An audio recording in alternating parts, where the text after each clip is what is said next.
Hello everyone, welcome back to my channel Refilter Craft. So आज हामी लिएर आएका छौँ children's day special craft. So yes आज मैले बनाउँदै छु चिल्ड्रेन्स डे को लागि हाम्रो बेबीहरूको लागि स्पेशल फिल गराउनको लागि उनीहरूको लागि युजफुल हुने क्राफ्ट. सो हजुरहरूले आफ्नो बच्चाहरूको सहायता लिएर पनि बनाउन सक्नुहुन्छ या आफैले पनि 5 मिनेटमा क्विकली बनाएर दिन सक्नुहुन्छ. उनीहरूलाई केही न केही दियो भने एकदमै स्पेशल फिल गर्छन् किनकि चिल्ड्रेन्स डे भनेकै बच्चाहरूको लागि हो. सो मैले चाहिँ यहाँ ब्याच बनाउँदैछु. त्यसको लागि एउटा A4 पेपर लिएको छु. हजुरहरूले कलरफुल पेपर पनि लिन सक्नुहुन्छ. त्यही अनुसार हजुरहरूले आफ्नो कलरहरू पनि कम्बिनेसन मिलाउन सक्नुहुन्छ. सो A4 पेपरलाई लम्बाइको आधारमा मैले 4 टुक्रा बनाएर एउटा टुक्रालाई चाहिँ यसरी फोल्ड गरिरहेको छु.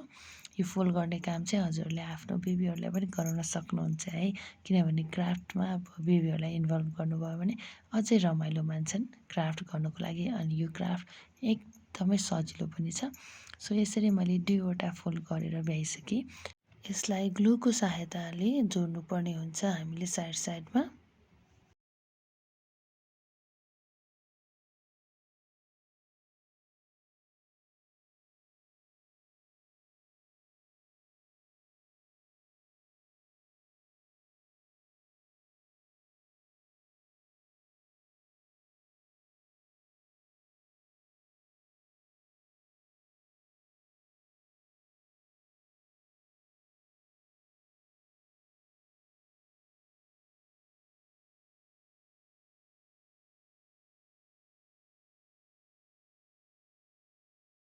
ग्लुको सहायताले हामीले राउन्ड सेप जोडिसकेपछि चाहिँ यसलाई ब्याजको सेपमा दिनको लागि पछाडि राउन्ड सेपले पेस्ट गर्नुपर्ने हुन्छ ताकि जोइन्ट एकदम राम्रो होस्.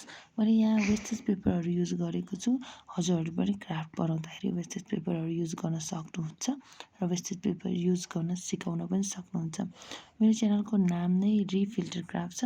सो हजुरले सामानहरूलाई रिफिल्टर गर्ने, रियुज गर्ने, अपसाइकल गर्ने यी कुराहरू चाहिँ गर्न नबिर्सिनु होला. एकदमै हाम्रो इन्भाइरोमेन्टको लागि एकदमै हेल्पफुल हुनेछ. सानो पेपर भनेर हामीले फाल्छौँ तर त्यसबाट रियुज गरेर एकदमै राम्रो राम्रो सामानहरू बनाउन सक्छौँ. जसरी मैले यो भिडियोमा बनाइरहेको छु रियुज गरेर सामानहरू. सो यहाँ तपाईँहरूलाई मनपर्ने छ भिडियो अन्तिमसम्म हेरिदिनु होला.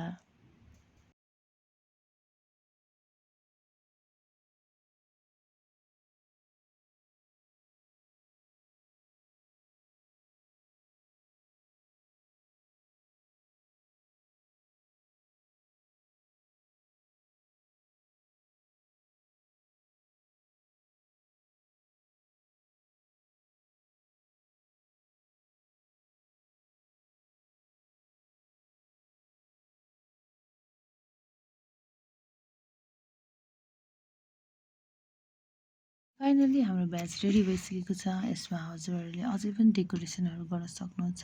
सो मैले चाहिँ सिम्पल बनाएँ ह्याप्पी चिल्ड्रेन्स डे लेखेर.